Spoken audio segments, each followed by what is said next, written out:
I'm here with the Deputy Arbiter of the Grand Prix, Jamie Kenmure. Hi, Jamie. So yeah, we've had 6 rounds so far, and as an arbiter, what have been your impressions so far? My impression's been so far so good. It's the first time here to Sharjah. I've been to the Emirates many times, and again, it's good to see that Sharjah is hosting this event, and impressions have been so good so far with the. You got the good venue, good conditions for players. I think it's really fantastic so far. Mm-hmm. And you're, for an arbiter, you're actually rather young. You're still 29 years old, and you're actually from Australia. So, how did you end up in doing already a FIDE Grand Prix tournament?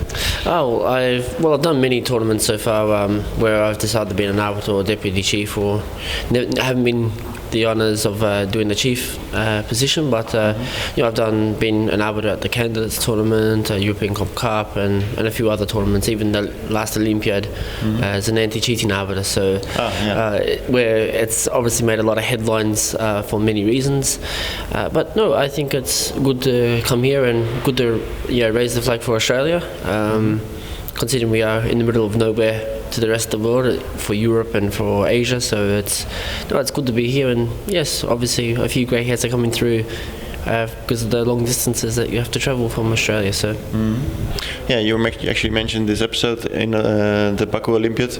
You were actually the arbiter who stopped Nigel Short during his game for an anti-cheat checkup.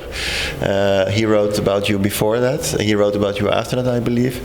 What is your perspective? How do you look back at this thing where, I have to explain, maybe during the Baku Olympiad there were anti-cheating measures, and sometimes players were checked during their game with a metal detector, I believe, and you were one of them who actually performed the check. So how do you look back at what happened there? Okay, again, Nigel Short's entitled to his opinions. It's he's written about me, and that's his choice. I'm not going to go into a personal attack of him. It's just it just makes me look bad, and a tit for tat type thing. And I look at this.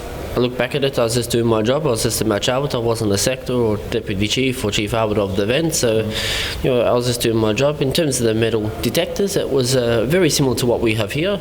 A bit, bulkier, but that's okay. I look back on it. I respect Nigel's opinions. He has the right to, voice his concerns. I may disagree with him on some points, but that's okay. I still, again, respect his opinions for what he wishes to write, even though I may disagree with them, but it's his choice. Okay. And back to Australia, where you're from. I know Ian Rogers personally. He has been for decades the Australian #1 and a world-class player.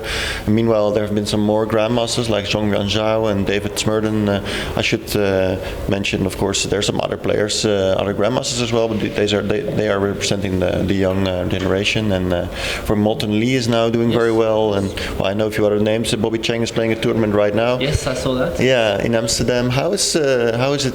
It seems that chess is also a little bit on the rise in Australia, isn't it? Yeah, of course, chess is on the rise. We've got some young players. I do want to mention that Max Illingworth is the most recent, one of the most recent GMs, and former student of Ian Rogers. So Ian Rogers is doing a lot for chess. It's really great to see. Another person who we should be looking at is Anton Smirnov. I believe he's the only Australian chess player to not lose a game in the Olympiad. Which is played really well. Yeah, he's really exceptional. Sadly, he just missed out by half a point recently in the GM Norm event held in Melbourne, and had a very shocking performance in the Australian Open due to illness, which is sad to see. But he bounced back and won the zonal, which is a fantastic achievement. You mentioned Bobby Cheng, former World Under-12 World Youth Champion, if I'm not mistaken, playing in Amsterdam. Of course, I will be cheering for him. And Alexander Fier, another good friend of mine from Brazil. So it will be good to see how Bobby goes. He does have high hopes to become probably the next GM after Smirnov, in my opinion. He recently played in Gibraltar as well. Chess in Australia is going very strong, but not enough tournaments. Everyone wants to come to Australia, but it's too far, too expensive. I know many people. I can rattle off so many names, even just in this tournament alone, want to come, but visas, tickets, accommodation, it all adds up. only people can have a certain amount of money to spend, and if you choose a local destination that's got good quality tournaments or relaxation compared to long distance flying and having to travel one day to get to Australia, I think many people would choose the local destination in that sense. Okay, well, thanks a lot for your comments. Jamie Kenmure, Deputy Arbiter here at the Grand Prix. Back to the studio.